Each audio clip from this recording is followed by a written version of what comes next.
ستار مين؟ لو مهتم بالجديد والمفيد في عالم التطبيقات اشترك في قناتي وأنا هقولك وظيفة كل تطبيق مزايا وعيوب. تطبيق حجمه 11 ميجا محمله 100,000 مستخدم، عن طريق التطبيق ده تشاهد إعلانات هيديك بيتكوين هتكسبه، هتكسب نقاط هتتحول لبيتكوين. البيتكوين ممكن تحوله لدولارات، تقدر تسحب، بس أقل حاجة في السحب 18 دولار.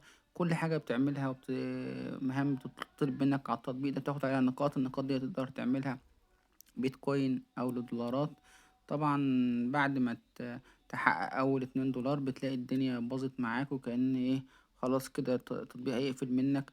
تطبيق بيطلب منك ان انت تقيمه على جوجل بلاي بنقاط 5 نجوم عشان يديك نقط تانية.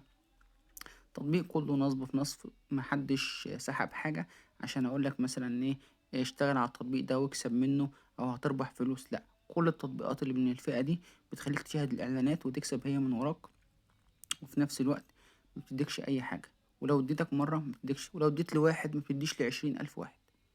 منصحش اي حد يحمل التطبيق لانك بتضيع وقتك على الفاضي. واقرا التعليقات اللي مش مدفوعة هتعرف كلامي صح ولا غلط. لو ما كنتش اعرف اي حاجة عن التطبيق قبل كده وعرفتها من خلالي، يا ريت تحذر غيرك من تطبيقات اللي زي كده.